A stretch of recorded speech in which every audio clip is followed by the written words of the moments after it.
In today's video, I will be going to show you how you can create a 500 commands bot without coding and hosting it 24/7 hours for free. But before that, don't forget to like the video or you will be a big noob.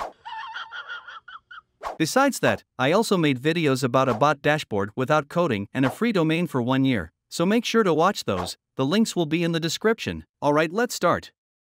Come to Discord developer portals and click on the new application, enter your bot name and agree to their term of services, and then click on the create button. Bruh. Now go to the bot tab, then click on add a bot and then click on yes do it. Now scroll down a little bit and enable these 3 intense options. These options are very important. If you don't enable them, then the bot will not respond to your message. Alright, now go to auth2 tab, then URL generator, select bot and then select your bot. Permissions, you can also leave it normal for no permissions. Now scroll down and copy the invite link to add the bot to your server. Simply paste this link in another tab and invite the bot. Okay, once you invited your bot to the server, come to this project file. You will find the link in the description. Once you are here, simply click on Fork REPL button, enter your project name and description, then click on Fork REPL. Now wait for some time until it fully load your files. It can take some time, depends on your internet connection. There are about 4 things which you will need to do before running your bot, and they are your bot token, Mongo token, Giphy and client ID, and the last one is optimal. In these 4, Discord token and client ID is easy to get, so first we will put these 2.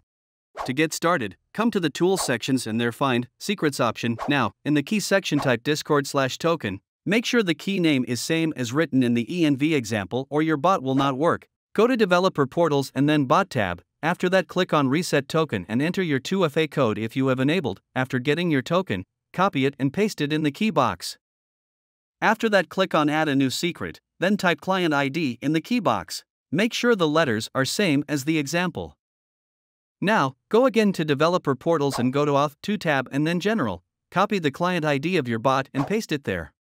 Again, click on add a new secret for the Giphy token, but before that, first let's replace the client ID in the config file. Go to src folder, then search for config folder. Now click on bot.js and then replace your client ID in the line number 9.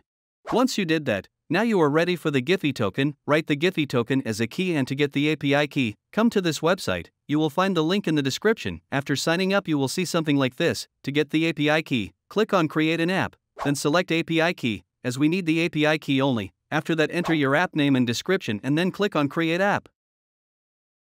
Once your app is created, you will get the API key. Now copy this key and paste it in the value section.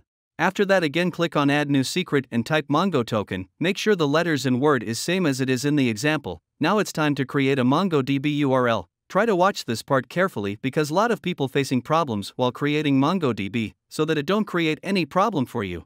Come to this website from the description. After that, click on build a database, select a free plan for the cluster. Now select a cloud provider. If you don't know about this, then leave them normal and click on create a cluster. After that, go to the database tab and wait until they fully create your cluster. Now again, you will need to wait until it fully load your cluster. It can take up to 3 or 5 minutes. But while it is loading, let's create a database access for the cluster. Go to database access, then click on add a new database user. In the password authentication, enter your username and password. Make sure they are different from your login details. And also make sure to remember these information because we will be using it at the end. Now scroll down and in built-in role, click on add a role and then select read and write to any database. After that, scroll down and click on add a user. Okay, now go to network access and then click on add an IP address. You can use your current IP address, but now I will use allow access from anywhere. After that, simply click on confirm. Now wait for some time until they active the address. It can take about 30 seconds. After that, go to the database and check if your cluster is loaded or not. Once your cluster is loaded, click on connect button, then select connect your application, which is the second one. Now copy the MongoDB URL and paste it somewhere else where you can edit it.